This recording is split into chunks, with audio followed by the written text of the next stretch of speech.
थे मंदसौर जिले के कांग्रेस के एक वरिष्ठ नेता श्यामलाल जोगचंद। पिछली बार भी चुनाव लड़े थे 2008-2013, चुनाव नहीं जीत पाए। कांग्रेस की सक्रिय राजनीति आप करते हैं और आज मेरे साथ हैं। श्यामलाल जी, आपका स्वागत, अभिनंदन। क्या लग रहा है मध्य प्रदेश में इस बार 2023 में? कांग्रेस सरकार बनाएगी और एक तरफा जीतेंगे। इस बार भारतीय जनता पार्टी को नेस्तनाबूद कर देंगे। कैसा लग रहा है कि सरकार कांग्रेस बना रही है? हर एंगल से लग रहा है। महंगाई चरम सीमा पर है, भ्रष्टाचार चरम सीमा पे है, गरीब मजदूर और किसान का जीना भारतीय जनता पार्टी ने बहाल कर दिया है। जितने कर्मचारी वर्ग है जिनमें भयंकर नाराजगी है, एक भी ऐसा वर्ग नहीं है जो भारतीय जनता पार्टी से खुश है। सारे के सारे भारतीय जनता पार्टी के विरोध में है और इस बार पूरी ताकत के साथ कांग्रेस पार्टी की सरकार बनेगी। कमलनाथ जी मुख्यमंत्री बनेंगे। कितनी सीट लेकर आ रहे हो?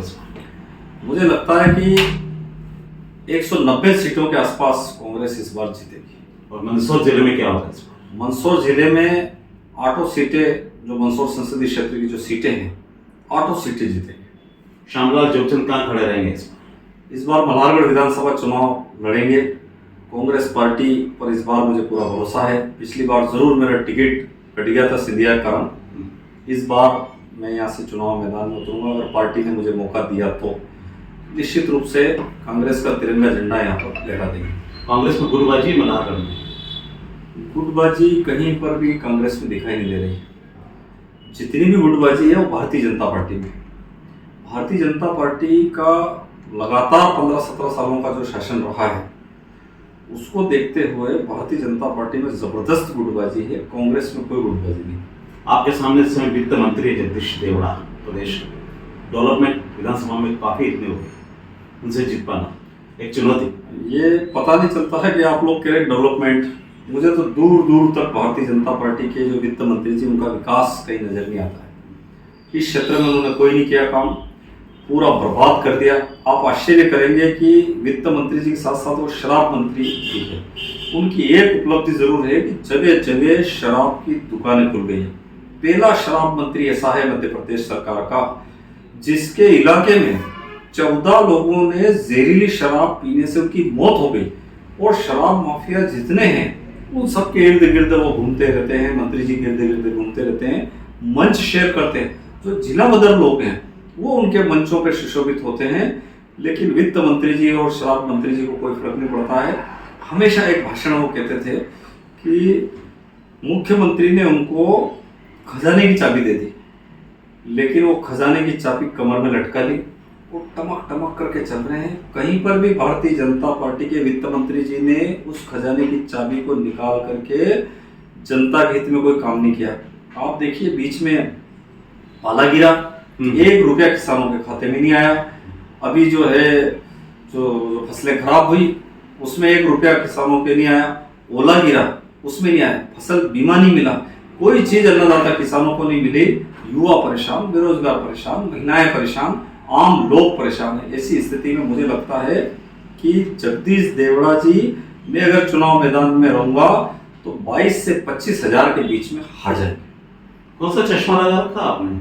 हर तरफ बीजेपी के लहर है, देवड़ा जी की जगह जगह नाम लेते हैं और आप 22-23 वोट से चश्मे की बात कर रहे हैं। चश्मे की बात कर रहे हैं। पूरा का पूरा आज जो मुझे जो चश्मा लगा रखा है, जो आपने देखा है, मुझे दूर दूर तक बेरोजगारी दिखती है। युवा परेशान है, किसान परेशान है, मजदूर परेशान है, गरीब परेशान है। लोगों को पेंशन नहीं मिल रही है जी। तो गरीब लोग हैं, उनकी कोई सुनने को तैयार नहीं। ऐसी स्थिति में आप चश्मे की बात कर रहे हैं। आप ये कहिए कि मैं माननीय वित्त मंत्री जी से आपके माध्यम से अनुरोध करना चाहता हूं कि वो जो उन्होंने जो एक जो भक्त का चश्मा है वो उतार करके देखिए ना, असलियत सामने आएगी कि देश की स्थिति क्या है। श्यामलाल जोगचंद चुनाव जीत जाएंगे तो सारी चीजें सॉल्व हो जाएगी। श्यामलाल जोगचंद अगर यहाँ चुनाव जीतता तो मैं आम आदमी हूँ, गरीब आदमी, गांव का आदमी हूँ। जिन समस्याओं को जगदीश देवड़ा जी दूर से देखते हैं, उन समस्याओं को हमने झेला है। हम पीड़ा महसूस करते हैं।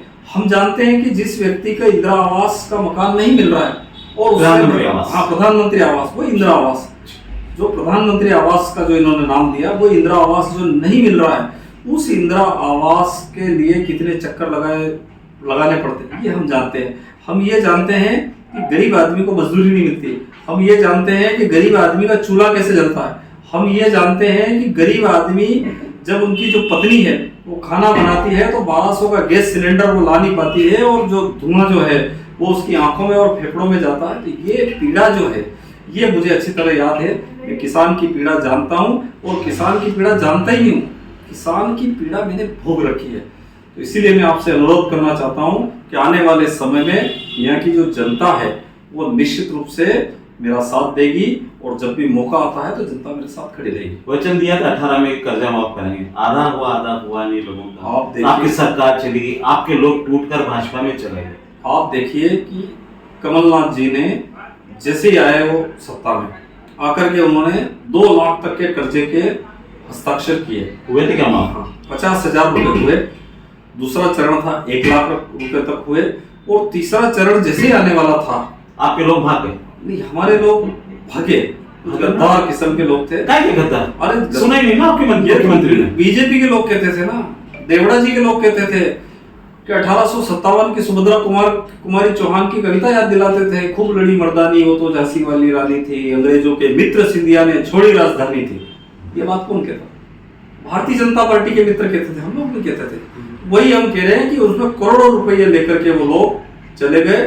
भारतीय जनता पार्टी का जो मुख्यमंत्री है शिवराज सिंह चौहान, उनकी सत्ता की भूख इस कदर उन पे हावी थी कि उन्होंने करोड़ों रुपए देकर के सरकार जो चुनी हुई सरकार थी उसकी एक तरह से हत्या कर दी और आने वाले चुनाव में इसका बदला जनता लेगी। तो चुनाव जीत कैसे गए 18 में वापस वही लोग भाजपा के चुनाव चुन रहे? ये सारा मैनेजमेंट सरकार का, सारे के सारे लोगों ने जो है सरकार से मिलकर के करा, धन बल का उन्होंने प्रयोग किया, लेकिन धन बल का उस समय प्रयोग हो गया है। अब जो है जनता के सामने असलियत है और कहाँ धन बांटेंगे। 230 सीटें उस समय 18-20 सीटों पे जितना सरकार ने जोर लगाना था लगा लिया।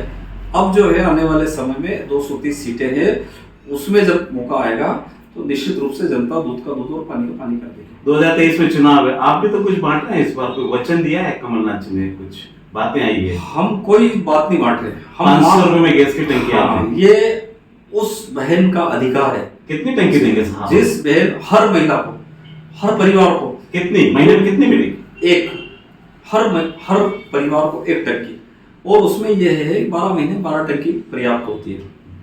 उस बहन का अधिकार है जिसके फेफड़े में मोदी जी कहते थे कि डबल इंजन का जो धुआं है उस बहन के फेफड़े में जा रहा है, उसका अधिकार है वो 500 रुपए की जो टंकी। मैं सोचता हूं कि माननीय कमलनाथ जी को धन्यवाद कि उस बहन की पीड़ा को समझते हुए उन्होंने कहा कि इनको मिलना चाहिए। 1500 रुपए महिलाएं, अभी महिलाएं भटक रही है, लाइनों में लग रही है, 42-43 डिग्री सेल्सियस के तापमान में उनको लाइनों में लगा करके उनसे फॉर्म भरवाए जा रहे हैं। उनसे कहा जा रहा है कि ये जो है आप वोटर आईडी कार्ड लाओ, उनसे कहा जा रहा है कि आप ये जो है दूसरा कार्ड ये लेके आओ। तो सारे कार्ड ला करके और आखिरी में उनको ये कहा जाएगा कि तुम सबको रिजेक्ट करो। तो इस तरीके से बहनों के साथ जो खिलवाड़ भारतीय जनता पार्टी कर रही है उसको ठीक करते हुए कमलनाथ जी ने कहा कि अगर हमारी सरकार आई और कमलनाथ जी मुख्यमंत्री बने तो सब महिलाओं को 1500 रुपए देंगे। और क्या करेंगे? गरीब, मजदूर, किसान और आम लोग, यहाँ सबसे बड़ी जो समस्या, जैसे मैं अपने यहाँ की बात करूँ, मेरे यहाँ की जो समस्या है सिंचाई की, अगर मैं विधायक बनाया और माननीय कमलनाथ जी सीएम बने तो निश्चित रूप से जो हमारी सूक्ष्मदर्शी परियोजना है पानी की वो हम लोग लेकर के आएंगे। हमारे चंबल के चौखट पे हम लोग बसे हुए हैं, लेकिन बूंद बूंद पानी के लिए हम लोग तरसते हैं। कई बार इनके जनप्रतिनिधि रहे, 10-20 साल तो इन्हीं को हो गए, वित्त मंत्री जी को कुछ भी नहीं करा। इससे पहले जो और भी जनप्रतिनिधि भारतीय जनता पार्टी के रहे, लेकिन हम चंबल की चौखट पे होने के बाद प्यासे हैं और मुझे उम्मीद है कि अगर हम लोग आए तो निश्चित रूप से 1-1 इंच जमीन वो हम लोग सिंचित करेंगे। इसके साथ साथ सबसे बड़ी बात है शिक्षा का व्यवसायीकरण हो गया है, प्राइवेटीकरण कर दिया है। सरकारी स्कूलों में बच्चे नहीं है, मास्टर नहीं है, डॉक्टर के वहाँ जाओ तो वहाँ डॉक्टर नहीं है, अस्पतालों की हालत खराब है, दवाई मिल नहीं रही है। पिपलिया मंडी जब बीमार आदमी जाता है तो इसको सीधा ले जाकर कहते हैं मंदसौर ले जाओ, मंदसौर से कहते हैं उदयपुर ले जाओ। उदयपुर में राजस्थान में हमारी कांग्रेस की सरकार है, तो वहां जाकर के उनका इलाज किया जाता है। कांग्रेस की सरकार आएगी तो सबसे बड़ी बात है कि इस क्षेत्र में शिक्षा की व्यवस्था हम लोग करेंगे, स्वास्थ्य की व्यवस्था करेंगे, सड़कों की व्यवस्था करेंगे, और ये जितने जगह जगह इन्होंने टोल वोल में लगा रखे हैं इन लोगों को कम करेंगे। लग रहा है सरकार आ रही है। सरकार की जिस प्रकार से कोई युद्ध होता है और घोड़े की टाप सुनाई देती है, उस तरीके से सरकार के घोड़े की टाप सुनाई दे रही है कि कमलनाथ जी शीघ्र मुख्यमंत्री बन रहे हैं और इस क्षेत्र में पुनः कांग्रेस का झंडा होगा, फिर से माफिया मुक्त होगा। जिस तरीके से माननीय मंत्री जी के इर्द गिर्द माफिया घूमते हैं, इस तरीके से कांग्रेस के जनप्रतिनिधियों के साथ माफिया नहीं घूमेंगे। पूरे के पूरे लोग, गरीब, मजदूर, किसान आराम से रहेंगे। सारे लोग लोकतांत्रिक तरीके से, जैसा कि बाबा साहब अम्बेडकर ने हमको संविधान में जो व्यवस्था दी, उस व्यवस्था से सारे लोग रहेंगे। जो महात्मा गांधी का राम राज्य का सपना था, वो मात्र कमलनाथ ही उनको पूरा कर सकते हैं। 8 में आप फेल हो गए, 13 में आप फेल हो गए, 18 में आप फेल हो गए इस मल्हारगढ़ विधानसभा क्षेत्र से। उम्मीद कर रहे हैं कि 23 में पास हो जाएगी। 23 में एक तरफा जीतेंगे, क्योंकि धीरे धीरे हमको भी लग रहा था कि माननीय मंत्री जी, जैसा आप लोगों को लगता है, हमारे यहाँ भी लोगों को लग रहा था कि कहीं ना कहीं मंत्री जी काम करेंगे। मुझे भी लगता था कि काम करेंगे, लेकिन बेचारे भारतीय जनता पार्टी के जो लोग हैं, हमें लग रहा था इनके बच्चों की तो नौकरी लग जाएगी, उनके बच्चों की भी नौकरी लगी। जो भारतीय जनता पार्टी के नेता है, उनके बच्चे भी घूम रहे हैं। ना तो किसी को रोजगार मिला, ना शिक्षा मिली, ना आपका जो किसानों का कोई भला हुआ, ना बिजली की आप बात करें। बिजली में तो ये स्थिति है कि जो अपने जिया जी जो आते हैं, फोपा जी आते हैं, फोपा जी की मोटरसाइकिल लेते गए, यही जगदीश देवड़ा जी, कि ये जो बिल भरो, नहीं तो फोपा जी की मोटरसाइकिल, और फोपा जी और भुआ जी और बेचारे आकर के। इतना तो आज तक कभी नहीं हुआ। तो निश्चित रूप से इस बार हम लोग जीतेंगे और जीत करके यहाँ जनता के लिए काम करेंगे। हमारा जीतना कोई ये नहीं कि मोटरसाइकिल की जो एक कोई फैक्ट्री लगाई, ऐसी फैक्ट्री लगाने का ये नहीं है, या करोड़ों रुपए की जो जमीनें खरीदी, ऐसा हमारा कोई उद्देश्य नहीं। हमारा उद्देश्य मूल जनता की सेवा करना है। जनता की सेवा के लिए हम चुनाव लड़ते हैं। चुनाव 2 बार, आपने कहा कि 2 बार हार गए, हारने के बाद भी मैं घर नहीं बैठा। गरीब हो, मजदूर हो, किसान हो, व्यापारी हो, आम आदमी हो, नौकरी वाला हो, कर्मचारी हो, अधिकारी हो, हर व्यक्ति के लिए हम लोगों ने लड़ाई लड़ी। हर व्यक्ति के लिए हमने उनके साथ खड़े रहे, कंधे से कंधा मिलाकर, और जब भी मौका आएगा तब उनके साथ हम लोग खड़े रहेंगे।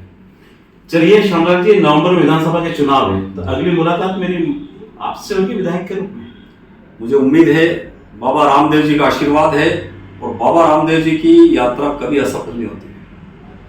600 किलोमीटर मैंने पैदल यात्रा करी है, और मुझे उम्मीद है विधायक बनने के लिए राहुल गांधी देश के प्रधानमंत्री बने, उनको फ्री कर दिया, और देश के प्रधानमंत्री राहुल उनको गांधी तो फ्री कर देना सर। राहुल गांधी जी बनेंगे, ऐसी यात्रा हम लोगों ने करी थी। और निश्चित रूप से मध्य प्रदेश में कांग्रेस की सरकार बनेगी, और मुझे उम्मीद है कि अपनी मुलाकात सारे लोगों के साथ, हम जनप्रतिनिधियों के साथ होगी, ऐसी तमन्ना है। और यहाँ क्षेत्र का विकास करेंगे, पूरे मन से विकास करेंगे। मेरे सामने विधायक बैठे रहेंगे उस समय, श्यामलाल जोगचंद, बाबा रामदेव, विधायक मल्हारगढ़। बाबा रामदेव जी की कृपा रही तो ये जीत मेरी नहीं, जनता की होगी, रामदेव जी। धन्यवाद, अगली बार फिर आसूंगा।